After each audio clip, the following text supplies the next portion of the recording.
안녕하세요. 뉴스와 사람들입니다. 이재명 대표가 모두의 질문 큐에서 AI 전문가들과 대담한 내용을 가지고 이준석이 비판을 하는데, 이재명 대표가 한국에 엔비디아 같은 회사가 생겼다. 그중 국민의 지분이 30%다. 그래서 70%는 민간이 가지고 나머지 30%는 국민 모두가 나누면 굳이 세금에 의존하지 않아도 되는 사회가 오지 않을까요? 라고 말했습니다. 이 발언만 보아도 이재명 대표가 아무리 오른쪽 깜빡이를 켜도 본질적으로 반기업적, 반시장적 인물이라는 것이 다시 한번 증명되었습니다. 그리고 IT 기업의 성장 주기도 무시하고 바라보고 있습니다. 결국 예고된 대로 1차선에서 오른쪽 깜빡이를 켜고 좌회전하여 기업들을 혼란에 빠뜨릴 것입니다. 자, 이에 대해 언론인 출신의 윤형중 랩 2050 대표는 다음과 같이 밝혔습니다. 이준석 의원을 보면 우리 정치에 무언가 문제가 있다는 것을 분명히 느낍니다.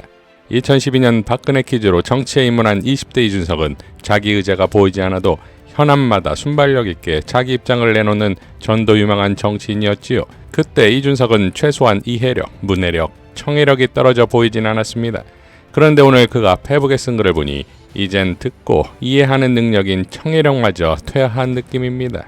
도대체 10년 사이에 무슨 일이 있었던 것인지 안타깝네요. 이준석 의원은 대한민국에도 엔비디아 같은 혁신기업이 탄생하기를 바라는 마음은 모두 같습니다. 하지만 기업이 성공하면 법인세를 가져가는 것도 모자라 30%의 지분을 국민에게 배분해야 한다고 주장하는 사람이 지도자가 된다면 과연 그 기업이 한국에서 사업을 영위할 수 있을까요? 라고 본인 페북에 썼습니다. 이준석 의원은 이재명 대표 본인이 내세우는 기본 시리즈의 재원 마련이 어려우니 이제는 기업의 지분을 비상식적으로 확보하겠다는 발상을 내놓는 것 아닙니까? 라고 하는데요. 과연 이재명 대표가 기업의 30%를 아무 근거 없이 혹은 기업으로부터 빼앗아 국민에게 배분해야 한다고 주장했을까요? 실제로 어떻게 말했는지 보시지요. 저는 그런 생각이 가끔 들더라고요. 어쨌든 인류 역사는 생산성 향상의 역사다. 네, 그렇습니다.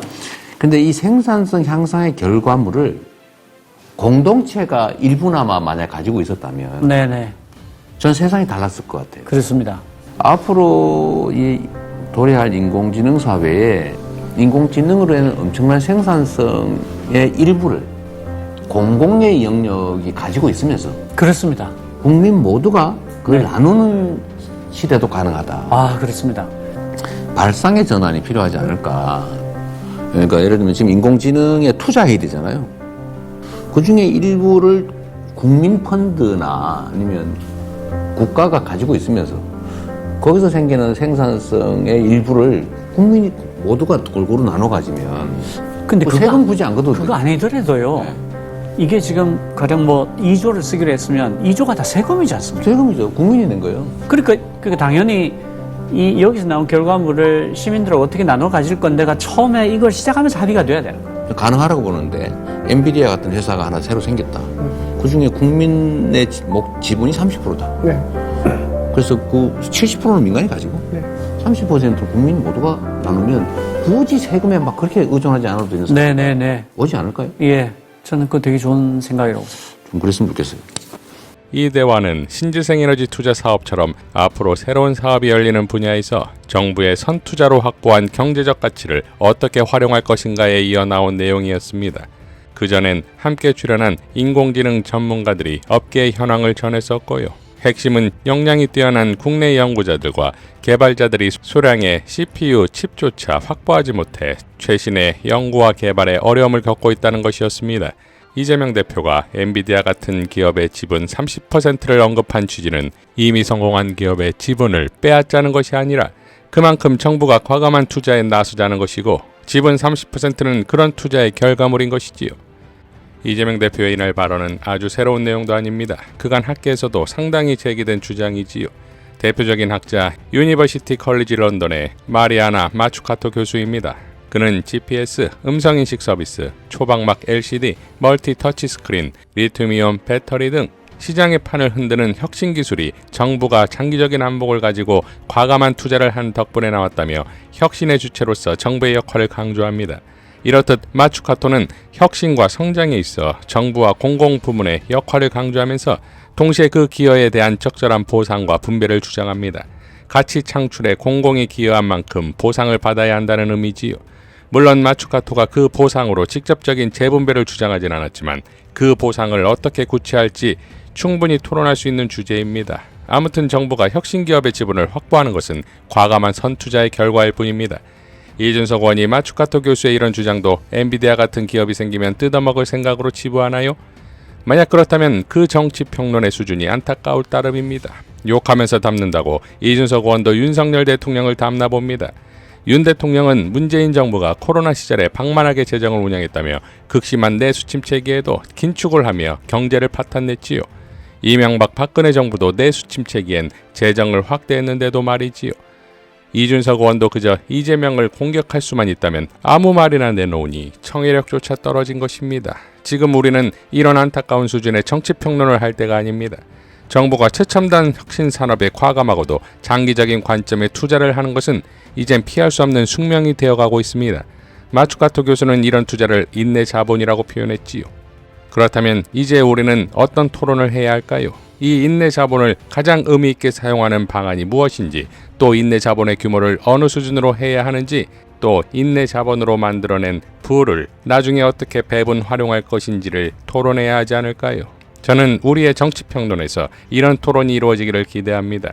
누구를 공격하기 위해 아무 말이나 내놓는 정치평론은 이제 그만했으면 좋겠습니다. 라고 일갈했습니다. 자, 이런 이준석의 엉터리 공세에 오세훈도 가담했습니다. 이재명 대표가 말한 미국의 엔비디아 같은 기업이 생기면 지분 30%를 국민 모두가 나누자는 발상은 기업 성장의 동력이 되어야 할 투자 의지를 꺾는 자해적 아이디어입니다. 얼마 전 그는 삼성전자 같은 기업을 6개 만들겠다고 언급을 했는데 기업과 기술이 만드는 국가 번영의 원리를 전혀 이해하지 못하는 이재명의 나라에서 삼성이든 엔비디아든 생길 수 없습니다. 우클릭으로 포장하고 실제로는 사회주의로 나가자는 것입니다. 나경원도 나섰습니다. 더욱 가관인 것은 이 대표의 경제관이다. 엔비디아 같은 회사가 하나 생겼다면 70%는 민간이 가지고 30%는 국민 모두가 나누면 굳이 세금에 의존하지 않아도 되는 사회가 오지 않을까. 이는 기업 생태계를 전혀 이해하지 못한 망상적 발상이다. 기업이 성장하는 과정에서 창업자의 지분도 희석되는 것이 현실인데 정부가 30%를 국민 몫으로 갖겠다? 이런 식이라면 어느 기업이 대한민국에서 혁신을 꿈꾸겠나? 기업이 성공해야 일자리와 세금, 수출 등으로 국가 발전, 국민 경제에 기여한다. 그런데 기업을 키울 생각은 않고 기업의 약탈적 이미지만 씌우며 기업과 근로자, 국민을 갈라치게 하고 기업을 뜯어먹을 생각만 하니 일자리는 줄고 기업 경제는 더 어려워지는 것 아닌가. 그 뒤에 진짜 약탈자는 이재명의 민주당인데도 말이다. 이에 대해 민주당 윤종군 원내대변인은 다음과 같이 밝혔습니다. 해당 대담에서 이재명 대표는 엔비디아 같은 고도기술 기업을 육성하여 국가와 국민이 고르게 잘 사는 기본사회를 만들자고 이야기했습니다. 그러나 국민의힘은 이를 두고 계획경제라느니 전체주의적이라느니 낯빛 하나 바꾸지 않고 가짜뉴스를 유포하고 있습니다. 대한민국이 발전하고 국민이 잘 사는 세상을 만들자는 비전을 두고 철진한 색깔론 말고는 할 말이 없습니까? 아무리 국민의힘이 내란 정당, 폭동, 선동 정당, 구구 정당이라도 금도는 넘지 마시기 바랍니다. 라고 밝혔습니다. 자, 그러니까 두려움과 공포에서 오는 이성적 사고의 마비이거나 의도된 도발일 텐데 결국 윤석열, 김건희 정권과 함께 순장될 대표적인 인물들이 아니겠습니까? 이상 뉴스와 사람들이었습니다. 시청해 주셔서 감사드립니다.